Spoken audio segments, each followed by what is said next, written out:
Sophia cowered as the senior managing director yelled at her for mistyping the destination in the GPS. "I am so sorry." Her apology, so deferential it was hard to believe she was speaking to her own brother, echoed softly. However, the senior managing director, acting as if he hadn't even heard her apology, raised his voice further. "You think an apology is going to fix this? You're fired. Or get naked and apologize." Even for a burst of anger directed at his own sister, there's a line, and he had clearly crossed it. I pressed my lips together firmly. "It's all right. Please calm down." At my words, the car fell silent. "I'm Ethan Miller, 30 years old. I work as a salesman in the Tokyo branch of a health food company headquartered in a provincial city." The CEO, who loves his provincial hometown dearly, had stubbornly refused to expand into Tokyo. But after persistent persuasion from the senior managing director, the CEO's eldest son, who argued they should sell their products to companies in Tokyo, this small branch was established about 2 years ago. It's just one floor in a corner of a building a little far from the station, with only 8 employees in total. The branch manager is not the senior managing director who had argued so hard for it, but the CEO's daughter, Sophia Clark. And today, this branch is filled with a tense atmosphere. A business meeting with a major corporation headquartered in Tokyo is scheduled. Our Tokyo branch is a very small company. Although we have a sales record in our headquarters provincial city and through online sales, we have little name recognition in Tokyo. The reason such a company got the opportunity for a meeting with a major Tokyo enterprise is my achievement. Though to be honest, it was nothing more than a series of coincidences. For some reason, I woke up early that day and, on a whim, got off the train 2 stops early to walk to the office. The crisp winter air felt good, and I was walking in a refreshing mood. It was then that I spotted a figure crouching in front of me. I rushed over and patted the person's back, and it was soaked with sweat. When I looked closer, it seemed to be a man in his 60s or 70s. His face was also wet with sweat. I took an oral rehydration solution out of my bag and offered it to the man. The man snatched the plastic bottle from my hand and drank it down greedily. Before I could even worry if it was okay for him to drink it all at once, the man had emptied the bottle and remained crouching for a while after. But a few minutes later, he turned to me with a big sigh and a smile. That smile made me feel relieved as well. He had started walking for his health, but finding it a bit unsatisfying, he switched to jogging, and his heart apparently gave up.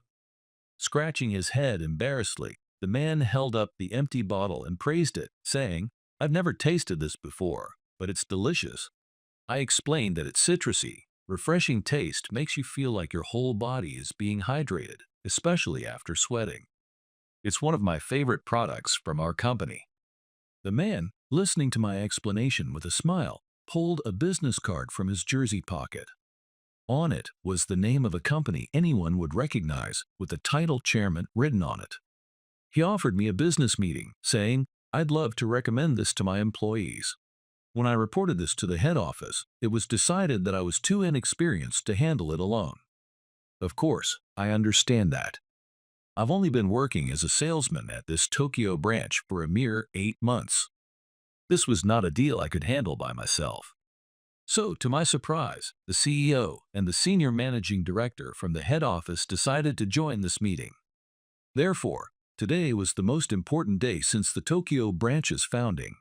A day to pick up the CEO and the senior managing director from the airport and head straight to the business meeting with the major corporation. On top of that, from the Tokyo branch, the branch manager, Sophia, would also be attending. This meant that our team for the meeting consisted of the founding family CEO David Clark, senior managing director Daniel Clark, and Tokyo branch manager Sophia Clark and me, Ethan Miller, with only 8 months of sales experience. "Well, shall we head to the airport, Ethan? Are you ready?" Sophia's beautiful face looked towards me. A hint of nervousness was visible in her expression. I straightened my posture. "Yes, I'm ready," I replied, and Sophia gave a soft smile. I know it's impossible not to be nervous, but this is a deal you secured. So just be yourself and let your personality shine, as always." Her words made my heart tremble. Sophia always praises my personality. I don't have a grand personality, but I genuinely love our company's products and work with the desire to recommend them to many people. Sophia often tells me that this attitude is what captures people's hearts. I vowed to myself that today, no matter how big the other company was, I would, as always, introduce my beloved company's products without holding anything back. Waved off by the remaining members of the Tokyo branch, we headed to the parking lot. A pristine white sedan owned by Sophia was parked there. "Come on, get in," she urged, and I sat in the passenger seat. "I'm sorry, I don't have a driver's license." When I bowed, Sophia smiled. "It's fine, you don't use cars much in Tokyo anyway." Saying that, Sophia straightened her back and placed her hands on the steering wheel. Just her profile was a picturesque sight. Sophia slowly started the car. First, we had to go to the airport to pick up David and Daniel from the head office. Sophia was driving with her eyes fixed straight ahead, but after a while, she spoke up. "Let me tell you a little about my family first." I nodded in agreement. I had met Sophia's father, David, once when I joined the company. I remember him as a well-built man with a dignified face. I was so nervous, I don't remember much. The CEO is a quiet type. He talks a lot at business meetings, but he's usually quiet, so I don't think he'll talk much in the car. But don't mind him. I swallowed hard. The car ride from the airport would have me as the sole outsider among the Clark family. It was impossible not to be nervous. "And about my brother Daniel." Sophia hesitated, mumbling. "He's a bit strong-willed, and because I'm his younger sister, he can be harsh with me, but it's just how he is. So I hope you won't mind that either." I let out a small laugh. Siblings don't hold back, do they? I have a younger brother too, and I can't count the number of nasty fights we've had. When I chuckled, Sophia let out a small sigh. "You're right, family doesn't hold back when it comes to distance." The profile of Sophia, as she said that, her lips pressed together, was somehow memorable. After picking up David and Daniel at the airport, the atmosphere in the car was instantly dominated by a heavy silence. It was as if my pleasant chat with Sophia had been a lie. In the back seat sat two grim-faced men, exuding an intimidating presence. I doubt they were trying to be intimidating, but I felt a strange pressure from behind me. Should I bring up a topic to liven things up? No, everyone else is family, so I shouldn't needlessly interject.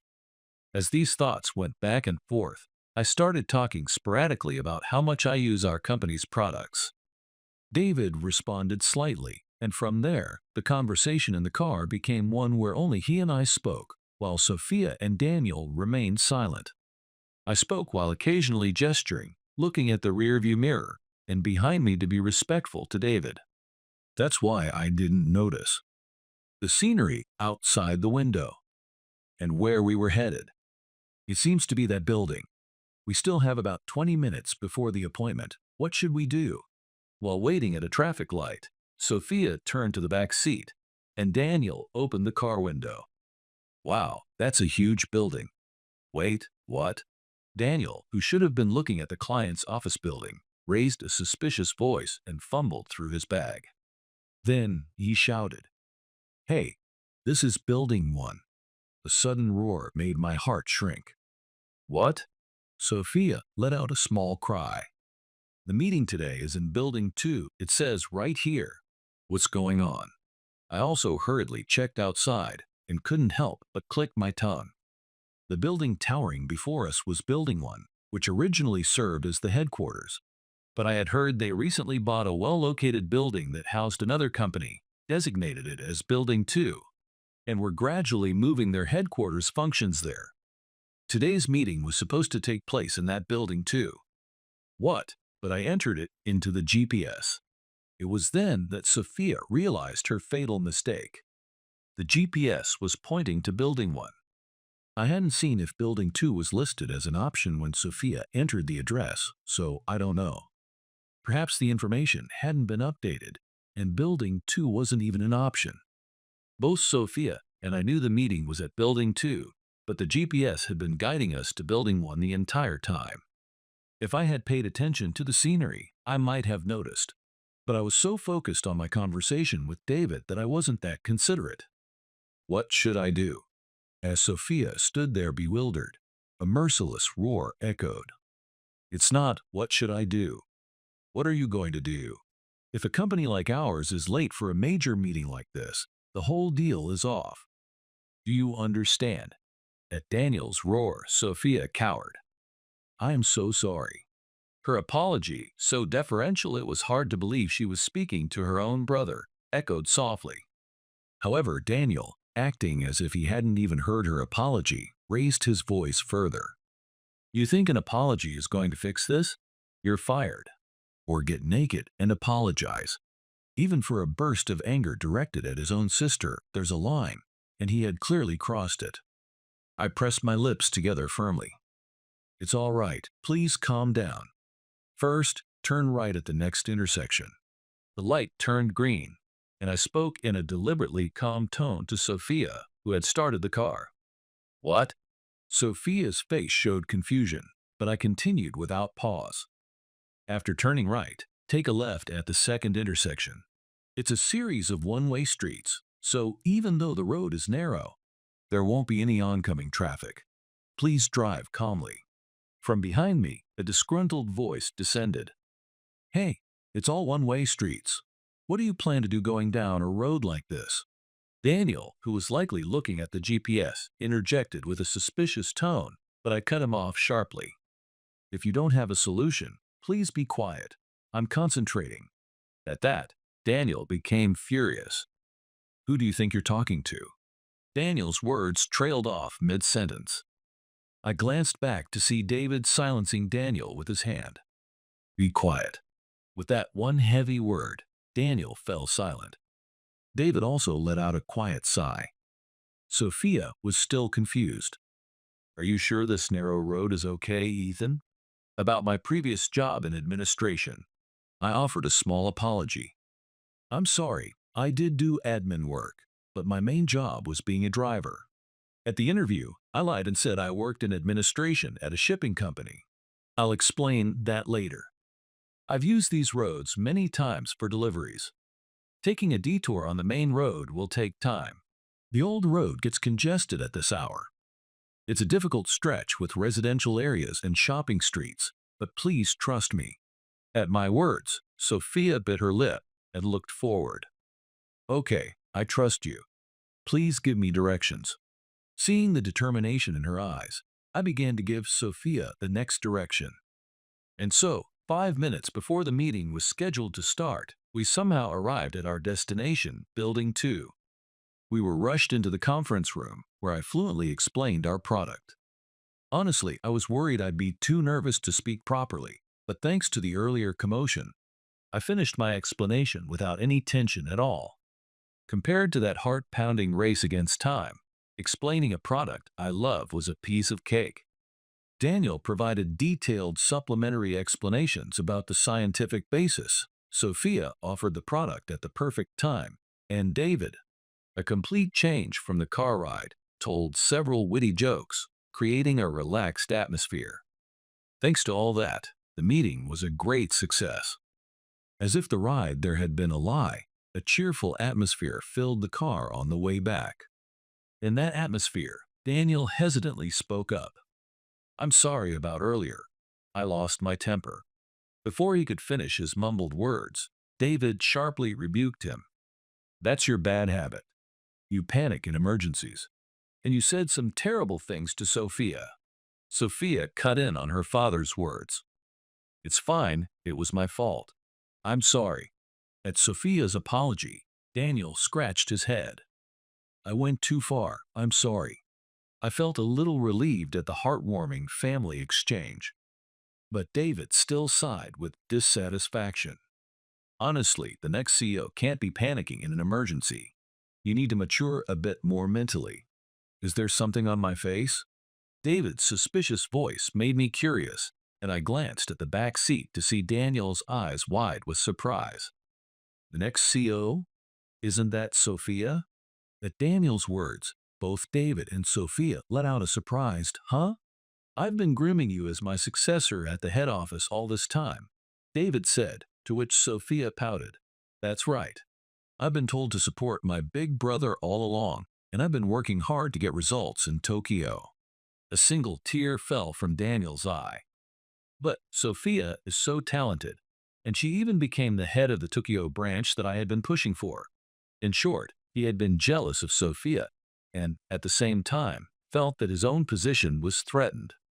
Is it okay for me to be listening to this conversation? Feeling out of place, I looked ahead, and Sophia gave a faint smile. "I just worked hard at my studies, which I disliked, to support you, Daniel. That's what I was always told." At her slightly sad voice, David cleared his throat. "If a family-run business relies on seniority, it will fall apart. I want you two, as siblings, to work together to make the company grow."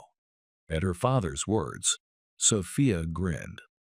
"Of course, I'm going to make the Tokyo branch as big as the head office. And with Ethan here, it's not just a dream, right?" I was bewildered by the sudden mention of my name. At Sophia's challenging smile, Daniel laughed. "Oh, that would be a great help. If that happens, our company will just keep getting bigger. Ethan, I'm sorry about earlier too. Please take care of the Tokyo branch." I couldn't even form words and just bowed. "I'll do everything I can for this company." I renewed my resolve. With things to do at the head office, both David and Daniel ended up heading straight back to their hometown. After dropping them off at the airport and seeing them off, it was just Sophia and me in the car again. And then the question came. "Why did you lie at your interview?" Yes, that topic.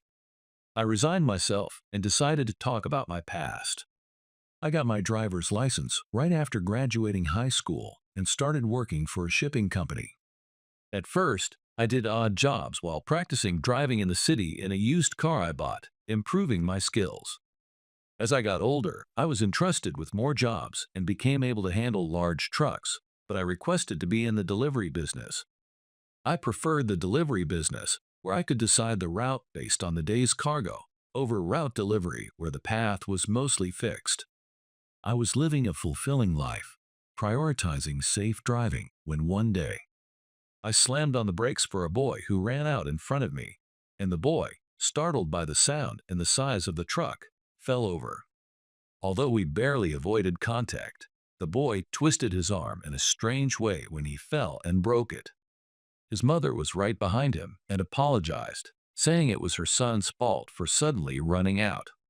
She said it was only this minor because I was driving slowly enough for a residential area, but I couldn't forgive myself. I had fully anticipated that unexpected things could happen in a residential area on a holiday. I drove thinking that since I was behind the wheel of a truck every day, I couldn't be too careful. But I couldn't prevent it. I visited the child's house many times to check on him.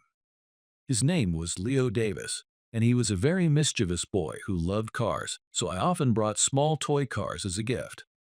His mother was apologetic at first, but gradually her face showed annoyance at my visits, and finally she told me, "Seeing your face reminds me of the accident, so please don't come back again." The shock of that moment is something I'll never forget. I felt like I had become friends with Leo. In fact, he cried a lot when I left. I thought that meant I was forgiven, but in reality, his mother couldn't forgive me. The thought that I had been thinking I was forgiven seemed ridiculous. I surrendered my driver's license and quit the shipping company. I thought I didn't have the right to drive, let alone make a living from it. More than anything, I had become afraid of getting behind the wheel. I realized that even if I was as careful as I could possibly be, accidents could not be completely prevented. So at the interview, I had already surrendered my driver's license, and I didn't want to be asked a bunch of questions. So I lied and said I was an office worker. "I'm sorry." After finishing my story, I apologized while looking down, unable to look at Sophia's face out of guilt. Then Sophia pulled the car into a metered parking lot. When I looked at Sophia's face, puzzled, her eyes were filled with tears. "What's wrong?" As I panicked, Not understanding what was going on, Sophia bowed her head. I'm sorry. I'm so sorry. She apologized over and over, and my mind went blank. Huh? What? I'm the one who should be apologizing. As I tried to argue, Sophia cut me off. It was me. Sophia's words confused me even more. I was the one who told her to push you away. I told her to say, never come back. After saying that, Sophia turned her tear-streaked face to me. The person you had the accident with was my friend and her son. At that confession, my mouth fell open. What? No way. Why? Sophia sniffled and looked down. The mother's name is Emily Davis, right? I nodded. Sophia gave a faint, self-deprecating smile. Then it's confirmed. Emily came to me for advice. She said it was Leo's fault too, but he keeps apologizing and bringing gifts every time. And I don't know what to do, so I told her to just push you away. You know how they say if you break up with someone harshly, they won't have any lingering feelings and can move on? I had just broken up with my boyfriend like that at the time, so I told her to do the same. And then Sophia bowed her head deeply to me. I'm sorry. Because of my irresponsible advice, you were driven to the point of surrendering your driver's license. I hurriedly shook my head. Please stop. It was my own decision. It's true I couldn't forgive myself, but I would have surrendered it even without those last words. I was already too scared to get behind the wheel. Sophia let out a sob. How could I make her believe me? On an impulse, I rummaged through my bag. I took what I was holding in my palm, blew on it, and held it out in front of Sophia's face, opening my hand. This! On it was a small piece of paper that said, let's do our best every day with energy. When I was a delivery driver, I often made deliveries to our company.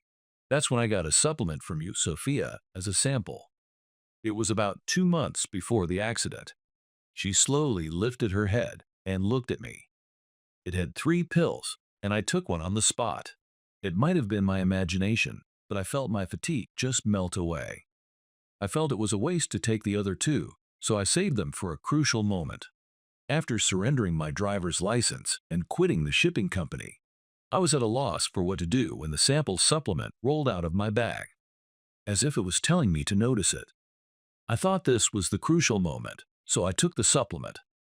It's a supplement to energize the body, not something to energize the mind. And yet, I'm a very simple person. The moment I swallowed it, I felt a surge of energy. I couldn't stay down. I went straight to the job placement office and was surprised. There was a job opening for that company. I thought it was fate.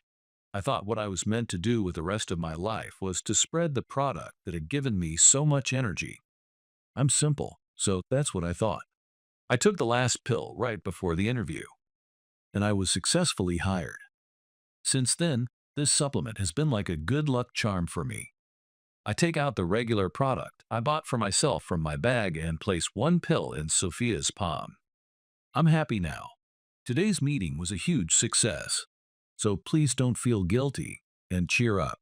And if it's okay, I'd like to see Leo again. For some reason, ever since then, whenever I see toy cars, I end up buying them, and I've amassed quite a collection. I might make his mother, Emily, feel awkward again, but I can't forget the way Leo cried his eyes out at the end. Sophia nodded over and over again. Yeah, I'm sorry. I'm so sorry. Please stop apologizing. I told you, I'm happy now. When she still didn't seem convinced, I sighed. I am happy, because right now, I'm working for the woman I love, and today, I was able to save that woman from a crisis. At my confession, Sophia's eyes widened. Huh? Me? I've just been confessed to by a man who wasn't even on my radar, was the look on Sophia's face, like a deer in headlights. I wanted to at least be on her radar before confessing, but I couldn't bear to see the sad face of the woman I was in love with anymore. I'll work harder, so please don't feel bad for me. I want you to see me for who I am. I looked directly into Sophia's eyes and said it. Sophia's cheeks turned red. I'll think about it. I smiled. For now, that was enough. Energized by the blush on Sophia's cheeks, I changed the subject. Come on, let's go back to the office. We have good news to report. Sophia hurriedly looked at the rearview mirror. Oh, right. What should I do? I can't go back to the office with a face like this. Saying that, she rushed out of the car and into a nearby convenience store, and I watched her with an affectionate smile. Several years have passed since then. I'm at a large park with my friend's family. My 2-year-old daughter, Chloe, is being gently led by the hand by Leo, who is now in elementary school, to the small children's playground equipment. I glance over at the lawn and see my wife, Sophia, and Leo's mother, Emily, chatting. They've finished their lunches and are catching up. Since the children were clinging to Sophia and Emily and getting in the way, I took them to the playground. Emily's husband is at work today. I was planning to spend a lot of time with Leo as a father figure, but Leo offered to play with Chloe instead. My heart warms at his kind, big brotherly nature. I'm sure he'll be a kind big brother to the sister who is now in Emily's belly. It seemed like I had no chance with Sophia, but after my unintentional confession, she started to become aware of me. And when I pushed forward with a what the heck attitude, our relationship developed into a romance. It seems that the assistance of Emily, with whom I had been reunited through Sophia's arrangement, was more than effective. She would often say things like, "There's no one as sincere as him." And at other times, she even gave Sophia advice like, "He's persistent, so if you don't reject him harshly, he won't give up." It's true that I kept visiting Leo until I was harshly rejected, so I can't argue with that. Our relationship started with the push from both me and Emily, but honestly, I thought it would be okay to take it a bit slower. That's because I was convinced that Sophia would be my future wife. She was a friend of the parent and child who were a turning point in my life, the woman who gave me the supplement that gave me energy, and the branch manager of the company that was the first to catch my eye when I was looking for a new job. Even if we had missed each other somewhere along the way, she was the woman of destiny I was bound to meet. So, as I watched my beloved wife laughing with a trusted friend, I was able to spend all my time playing with Leo, with whom I had become close enough to be like family, and my beloved daughter, Chloe.